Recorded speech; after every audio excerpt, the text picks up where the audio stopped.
On parle aujourd'hui des DRH. Alors les DRH, on en parle quasiment tous les jours sur ce plateau, sur leur mission, leurs fonctions, les outils qu'ils utilisent évidemment pour recruter. Mais là, on va s'intéresser au rôle des DRH dans cette transition écologique. Alors ça veut tout dire, ça veut rien dire. Quelle est leur mission exacte? Comment ils doivent faire concrètement pour mettre en mots des choses qui sont parfois un peu philosophiques, qui semblent un peu impalpables. On en parle avec mes invités, à l'occasion d'ailleurs de la sortie d'un livre blanc. À ma gauche, Antoine Poincaré, merci d'être avec nous. Vous êtes le vice-président de la Climate School d'AXA. En un mot, la Climate School, quel est l'esprit de cette institution? L'idée, c'est que c'est une offre de formation à destination des très grandes boîtes pour réussir la transition durable. Et pour ça, on pense qu'il faut former l'ensemble des collaborateurs. Et donc, les DRH, évidemment. Isabelle Bastide, merci d'être là, présidente de Page Group. Alors, Page Group vient assez régulièrement sur notre plateau et vous êtes l'un des piliers de ce livre blanc. Page Group, engagé, investi sur cette question de la transition, voudrait que les choses deviennent un peu plus concrètes? Exactement, engagé et puis proche des DRH, donc forcément au cœur de leurs préoccupations. Donc c'est pour ça qu'on a souhaité collaborer ensemble sur ce projet. Alexandre Stourd, merci d'être là. Vous êtes directeur général du Lab RH. Vous le définissez comment? Comme un centre d'innovation, un centre de réflexion Ouais, on n'aime pas trop le mot think tank, on pourrait dire un think tank, mais on est une association qui promeut l'innovation RH en France et on fédère à la fois des grandes entreprises et les startups de la HR Tech. Je voulais juste d'abord qu'on situe ce livre blanc parce qu'il arrive à un moment où effectivement, dans un contexte de crise internationale et de guerre en Ukraine, où l'air de rien, on parle quand même beaucoup moins de transition écologique et de climat et de tous ces sujets, pour le dire cash. Ça vous est venu comment, cette idée d'un livre blanc, de vous réunir et de vous dire c'est plus possible, il faut qu'on agisse? Qui a pris l'initiative? Alors ça part de chez nous, parce que donc nous, Climate School, l'idée c'est d'équiper l'ensemble des collaborateurs sur des armes, des compétences pour mieux comprendre la transition. Et nous-mêmes, on ne savait pas bien par quel bout prendre le problème, si je suis tout à fait honnête, et on a décidé d'avoir une lecture par métier. En disant, on va essayer d'expliquer l'impact de la transition durable sur mon métier d'informaticien, sur mon métier de financier, sur mon métier de juriste, sur mon métier de responsable de supply chain. Tout d'un coup, j'ai des vraies questions en ce moment sur l'approvisionnement énergétique à cause notamment de la crise en Ukraine. Donc tout ça se répond en réalité. Donc on fait ça par métier. Et puis, un peu avant Noël, on a décidé de se frotter au métier des RH. Et ce qui est fascinant, c'est que c'est celui qui a les impacts le plus divers. Le bateau prend l'eau de tous les côtés. Pourquoi il prend l'eau? Excusez-moi. Mais il prend l'eau parce que si je suis DRH d'une grande boîte aujourd'hui, j'ai à la fois... Vous faites sourire vos co-auteurs de ce livre blanc. À la fois, j'ai des... Non, ce qui est intéressant, c'est vraiment... Vous êtes cash. La diversité des enjeux. Je suis DRH d'une grande boîte aujourd'hui. J'ai un vrai sujet d'attraction des talents, depuis plusieurs années notamment versus les startups, mais qui joue en ce moment. J'ai aussi les collaborateurs que j'ai dans ma boîte, très engagés, qui, si je traite bien le sujet, vont être des catalyseurs de ma transfo. Si je le traite mal, vont être des aiguillons un peu pushy.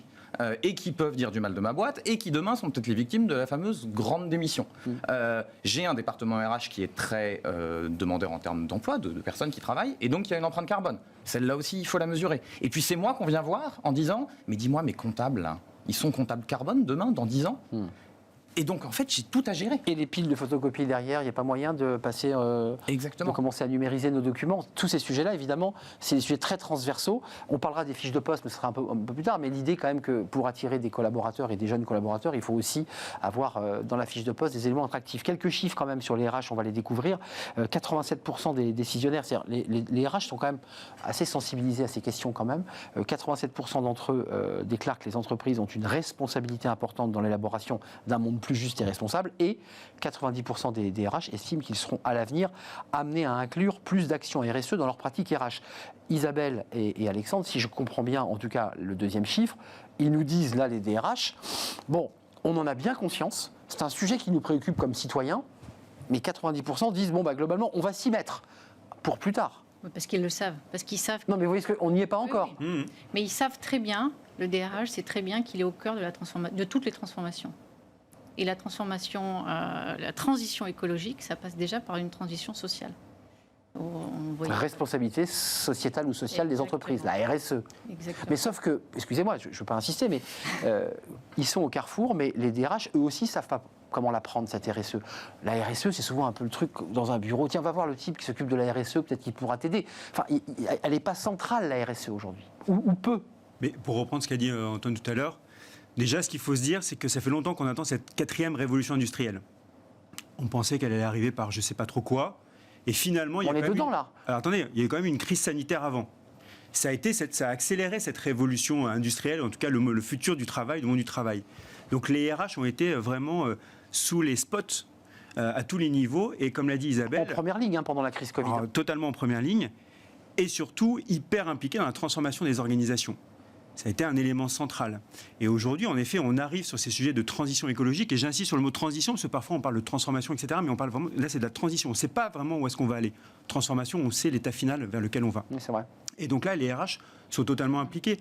Pas nécessairement que sur des problématiques personnelles de prise de conscience d'écologie, mais comme l'a dit Antoine aussi, il y a une problématique de guerre des talents.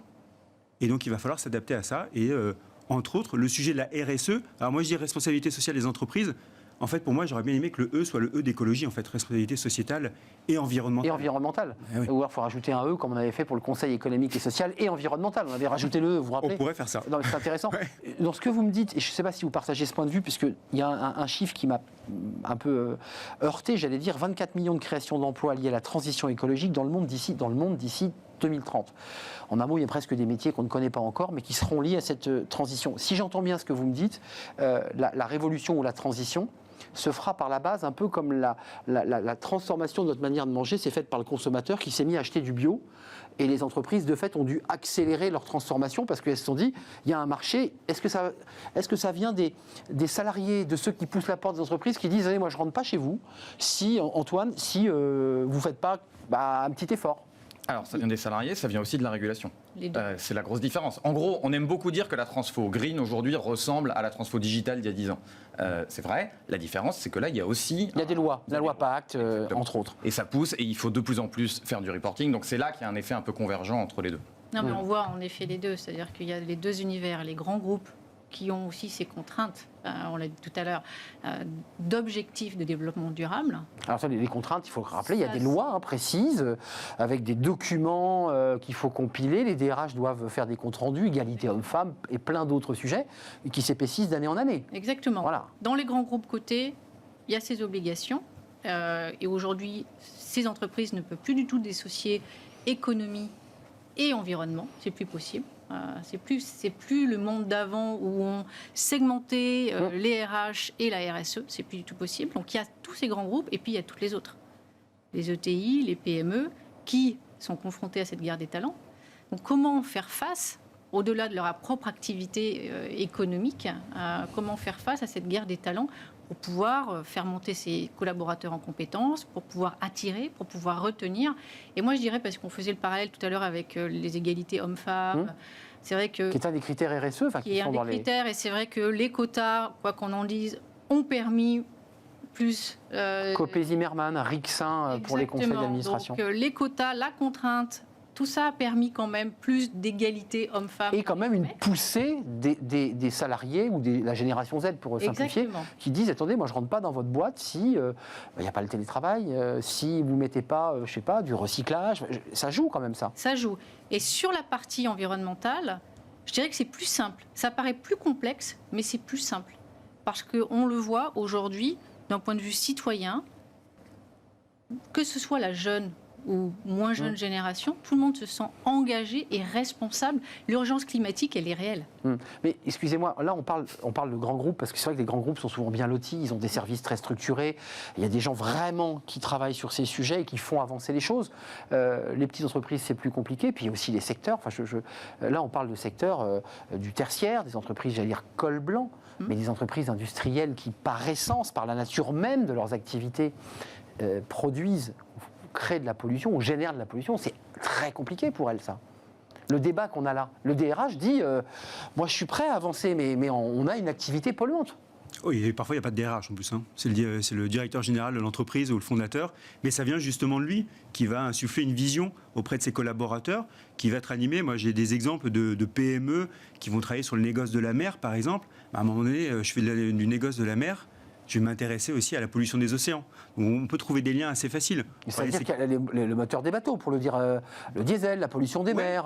Par exemple. Mais donc du coup, je vais avoir des actions. Sauver les poissons. Le principal truc, c'est ça. Évidemment, ils polluent, mais ils n'arrêtent pas de polluer juste pour faire plaisir. C'est qu'à un moment, ils voient bien qu'ils ont un impact sur leur rendement. Alors, quelques chiffres encore, parce que ça, c'est toujours tiré des travaux que vous avez réalisés, de ce livre blanc, dont vous me disiez tout à l'heure que vous vouliez ensuite le prolonger Oui. ce livre blanc? Parce que, juste, je ne voulais pas poser la question qui paraît évidente, mais vous l'avez distribué, il va être destiné à l'ensemble des DRH de France, ce livre blanc. Il faut qu'ils le lisent, les DRH. DRH ou plus, hein, Ou dirigeants. La transformation d'une organisation, on l'a dit, ça passe peut-être par les strates supérieures, mais aussi par en dessous. Donc c'est pour les DRH, les dirigeants, les managers, les collaborateurs, les entreprises. Ce chiffre, 91%, enfin plusieurs chiffres, mais notamment celui-ci, 91% des salariés pensent que la transition écologique devrait être, encore une fois, mettons le temps du verbe, devrait être une préoccupation prioritaire ou importante pour les entreprises françaises. Est-ce qu'à travers, c'est une forme de sondage, on doit lire, Antoine, que devrait être, quand un salarié dit cela, ça veut dire que l'entreprise de laquelle il parle n'est pas en règle. Évidemment qu'on doit dire ça. Enfin, on est d'accord. Les collaborateurs de n'importe quelle boîte se posent les questions, mais à la fois de leurs actions individuelles et de l'impact de leur boîte sur l'environnement. Et tout le monde a bien conscience qu'on est au tout début d'un chemin. C'est aussi idiot de dire ma boîte a fait sa transition aujourd'hui que de dire d'une boîte en 2010, ma boîte est super digitale, il n'y a pas de problème, on est déjà là où il faut être. On est au tout début de la vague. Tout début de la vague. Ce qu'il y a de marrant dans ces chiffres, parce qu'ils sont toujours durs à lire, des gens qui déclarent qu'ils ne prendraient pas un boulot si... Oui, c'est dit aussi. Ce qu'il y a de marrant, c'est pas tant le chiffre que la variation. Ce qu'on constate, c'est que vous posez la même question à quelqu'un qui a 30 ans aujourd'hui, à quelqu'un qui a 50, à quelqu'un qui a 70, vous avez des écarts de l'ordre de 20 points. Le fameux 68% des gens qui dit « je refuserai de prendre un métier ». 64, des millennials disent être prêt à refuser un emploi si les valeurs RSE de l'employeur ne sont pas assez fortes. Et bien le même chiffre chez les quinquagénaires, il est de l'ordre de 40%, et le même chiffre chez les gens de 60 ans et plus, il est de l'ordre de 20%. Donc question de culture et de génération, enfin, c'est-à-dire qu'on n'a pas été éduqués pareil. Et de formation. Et de formation. Parce qu'aujourd'hui, on le voit dans les universités et les écoles, de plus en plus de parcours incluent ces notions de RSE et de transition écologique. Parce que j'ai lu un rapport passionnant, cette fois-ci sur les conseils d'administration, qui est confronté, c'est très intéressant, qui fait écho à ce livre blanc, confronté à peu près aux mêmes problématiques. Les administrateurs sont sensibles au sujet, mais ne traitent pas concrètement du sujet. Et par ailleurs, dans cette étude, le climat et la biodiversité sont un peu les enfants pauvres. Question un peu abrupte, le DRH, il a 1000 choses à gérer. Enfin, je ne veux pas défendre les DRH. Il a 1000 choses à gérer. Il a les recrutements, il a ceux qui quittent l'entreprise, il a la relation avec les managers, il a sa relation avec le COMEX. Et on lui demande, en plus, d'avoir une stratégie sur le sujet. C'est quand même compliqué. Enfin, est-ce que vous l'accordez ou pas ? Alors, ou vous dites, bon bah non, c'est pas le choix. C'est compliqué évidemment, mais le travail qu'on a fait dans ce livre, c'est d'essayer de repartir de leur vie à eux. On se fait un petit exercice de prospective pour justement savoir par quel bout prendre le problème. C'est quoi une journée dans la vie d'Arnaud en 2030, DRH de son État? Et ben c'est probablement une journée où quand vous faites passer un entretien d'embauche, là où aujourd'hui j'arrive avec une note d'anglais, un test de personnalité, j'arriverai avec mon empreinte carbone. Et vous me demanderez, la boîte dans laquelle je travaille, c'est quoi son empreinte carbone? Et de même que je me serais renseigné aujourd'hui sur un nombre de collaborateurs, un chiffre d'affaires, demain c'est l'empreinte carbone. C'est comment on reflète ça dans les bonus des collaborateurs. Demain, vous allez venir me voir en disant c'est super, tu as fait ton chiffre, hein, mais tu as aussi éclaté l'empreinte carbone. Et pas de peau, la moitié de ton bonus, eh ben, c'était conditionné à des objectifs. Ça, vous soulevez un sujet important de conditionner les primes et les résultats des managers et de tous ceux qui touchent des primes, conditionnés aux résultats écologiques. Mais là, encore une fois, je redis la même chose, au risque de faire le pêcheur tourner en rond, mais dans les entreprises qui polluent, le manager va vous dire mais comment tu veux que je fasse autrement? Non, mais il y a d'autres actions. Non, mais je me fais un peu l'avocat du diable, mais... Moi, je trouve que c'est quand même, certes complexe, mais une réelle opportunité d'engagement de ses collaborateurs. Quel citoyen aujourd'hui ne se sent pas concerné par la situation? Clairement. Et donc, en effet, pour un DRH, vous l'avez dit tout à l'heure, c'est très complexe. On lui demande tellement d'accompagnement, il y a tellement de transformations. Il y a eu la crise récemment. Et la crise Covid, bien sûr. Qui était terrible pour nos amis DRH, il faut être honnête. Là, il y a une autre transition qui commence. Et c'est vrai que la chance qu'on a par rapport à cet item, c'est que la nouvelle génération est vraiment enchantée par ça. C'est-à-dire qu'elle se sent responsable, impliquée. On le voit dans les écoles, on le voit dans la marque employeur, on le voit dans ce qu'ils recherchent, les questions qu'ils posent. Et donc, je pense qu'un DRH, à partir du moment où il va donner du sens à ça, quelle que soit son activité, même s'il est en effet sur une activité polluante. Oui, parce qu'il faut appeler un chat un chat. Il y a des entreprises qui sont... Il y a quand même une multitude d'actions pour engager ses collaborateurs vers ce sens-là, parce que de toute façon, c'est vraiment recherché. Mais vous pensez qu'il faut aller encore plus loin, parce que vous faites ce livre blanc donc pour le présenter au plus grand nombre, aux décideurs, aux salariés, à tous ceux qui ont envie de s'engager. Vous pensez qu'il faut encore faire des lois? J'avais un invité hier, pour ne pas dire le président de la Fédération du bâtiment, qui remettait en question les réglementations 2020 sur les règles environnementales.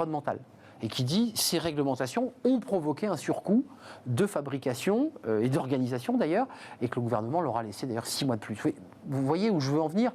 Espèce de vecteur qui souvent s'oppose entre l'entreprise qui dit mais moi je dois quand même créer de la richesse, et en même temps je dois aussi tenir compte de règles de plus en plus contraignantes. Qu'est-ce que vous leur dites ? Alors là, c'est la position du LabRH, et je laisserai après Isabelle et Antoine parler. C'est très démocratique. Oui, exactement. Nous, notre objectif, c'est de vraiment pouvoir aider les DRH dans leurs problématiques au quotidien. Le sujet, c'est la guerre des talents, on l'a dit plusieurs fois, attractivité des talents, rétention et engagement des collaborateurs. Leur donner envie de rester. Leur donner envie de rester. Le prisme, alors après, on peut parler de décarbonation, donc du zéro papier, on peut parler des problématiques d'écologie pure environnementale dans le BTP, par exemple, quand on a des chantiers qui sont sous un cagnard ou alors près des ouragans, c'est difficile, il faut mettre des dispositifs. Après, il y a la notion de nouveaux métiers. Et en fait, pour engager des collaborateurs, c'est développer des nouvelles compétences. Et la jeune génération, elle est hyper friande de ça. Elle veut justement découvrir des nouveaux métiers qui aujourd'hui n'existent pas. Ça a été le cas, on parle transformation. Les 24 millions d'emplois. Oui, on parlait tout à l'heure de transfo digital, ça a créé de nouveaux emplois, mais de la même façon, cette transition écologique va créer de nouveaux emplois. Et ça, pour le RH, c'est une vraie clé de succès pour remplir ses objectifs. Est-ce que le prochain livre blanc que vous écrirez, c'est les dangers pour l'environnement du digital? Parce qu'il y a déjà aujourd'hui des polémiques qui montent sur évidemment le digital, le streaming, le fait qu'on consomme de la vidéo en streaming, le fait qu'on ait des énormes centres pour aller tirer nos informations, sont aussi des centres qui consomment beaucoup d'électricité, d'énergie. On va revenir à l'âge de pierre, quoi. Alors Alexandre, je sais, alors ça c'est un autre sujet, l'âge de pierre. Alexandre, je sais pas puisque son sujet c'est les RH, mais nous on traite tous les métiers, donc on a déjà un cours sur. C'était à vous qu'il fallait que je pose la question. De la DSI, sauf si tu veux y aller sur Green IT. Green IT, énorme sujet. Non, mais c'est un sujet quand même. L'informatique dans le monde très important. Il faut réduire, il faut coder plus clean, il faut des serveurs. Est-ce qu'il y a des normes dans l'IT? Parce que moi, je suis d'accord avec la question tout à l'heure. Est-ce que dans le bâtiment, il n'y a pas trop de normes et pas assez dans l'IT. Pardon, je veux pas surreprésenter la jeune génération dont je ne suis plus malheureusement. Mais on a l'impression que c'est une petite folie bureaucratique française, comme si ça nous avait pris comme ça. On a pris des engagements à la COP26 parce que quand même un peu la planète brûle. Donc il y a un moment, 21 d'ailleurs. Il y a un moment, le bâtiment, c'est 40% des émissions en France. Le bâtiment, ses opérations, la manière de construire. C'est vrai. On ne peut pas les laisser de côté et dire désolé, ça, il y a beaucoup d'emplois, c'est 40%. Donc il va falloir qu'on y travaille le mieux possible, mais c'est un enjeu majeur. Et l'informatique fait de plus en plus sa part et on va descendre de plus en plus sur c'est quoi un serveur vert. Mais ils sont, je suis d'accord avec vous, très en retard. Non, on nous vend la révolution numérique comme l'idée que tout sera réglé puisqu'on sera un peu loin, on n'aura plus de papier. Bien sûr que non. Tout n'est pas réglé. C'est évidemment faux. Et nous-mêmes, on n'est pas, en tant qu'individu, tout à fait exempt de tout reproche. Le truc à faire, c'est pas très compliqué. Si vous voulez réduire votre empreinte numérique en termes de green, c'est de ne pas changer votre iPhone trop souvent. C'est ça. C'est la principale mesure. La consommation, est-ce qu'on envoie un mail? Ouais, un peu le streaming. Mais vraiment, si vous hésitez à streamer un peu plus, gardez votre iPhone 6 mois de plus et vous allez compenser des heures de streaming. Je confirme, ça fait des années que je l'ai. Donc je suis en règle sur l'iPhone. Concrètement, là, la suite pour ces DRH, parce qu'une fois qu'ils vont avoir reçu ce livre blanc, il y a des associations, il y a la NDRH, il y a toutes les structures de la NDRH qui vont se pencher sur le livre blanc. Ils vont se dire, bon, ok, il y a des conseils pratiques, on change quoi? Les fiches de poste, par exemple? Est-ce que très concrètement, le DRH dit, vous consulte, dit, on change nos fiches de poste. Il faut que dans nos fiches de poste, vous parliez tout à l'heure de l'empreinte carbone, il faut qu'il y ait des éléments plus chiffrés sur... comment on fait là pour donner un conseil pratique? C'est un exemple. La fiche de poste, en effet, c'est d'indiquer... Antoine parlait tout à l'heure de l'empreinte carbone, ça peut être juste des informations. Ça peut paraître totalement anecdotique, mais un candidat il va se dire, ah, tiens, cette entreprise, elle précise ça, donc il y a déjà un engagement. Donc c'est des choses aussi simples. Mais après, on peut aller plus loin. Le RH peut très bien réfléchir aux problématiques de mobilité de ses collaborateurs. Comment favoriser la mobilité urbaine? Comment peut-être... Ça, c'est très peu développé, si je peux me permettre. Ah ben, c'est pas développé, non? Du tout. Là, je me tourne vers... Ça commence à peine. Ça commence à peine. C'est-à-dire que les RH réfléchissent à se dire, au lieu que tu fasses 2 heures de train, tiens, il y a un tiers-lieu à 800 mètres de chez toi. Et mais c'est quand même un travail, je dirais, de planification, d'organisation, je le redis, qui est assez lourd pour le DRH quand même. Ouais, alors après, il y a des trucs plus simples. Quand on a plein de commerciaux et qu'on leur paye des voitures ou des véhicules de service qui roulent au diesel ou à l'essence, il suffit de passer sur une flotte électrique. Donc il y a des... les commerciaux n'en veulent pas, vous le savez. Alors ça, pour je des raisons maîtrise. qui sont des raisons de recharge et de temps de recharge. C'est-à-dire que Mais sans aller jusqu'à des commerciaux très loin. Vous viviez dans Paris aujourd'hui, ça fait des années qu'on rembourse la moitié de l'abonnement transport en commun. On peut aussi financer du vélo. Du vélo Je veux dire, électrique, oui. Ils savent faire. Hein. On et rembourse, ça existe. Hein.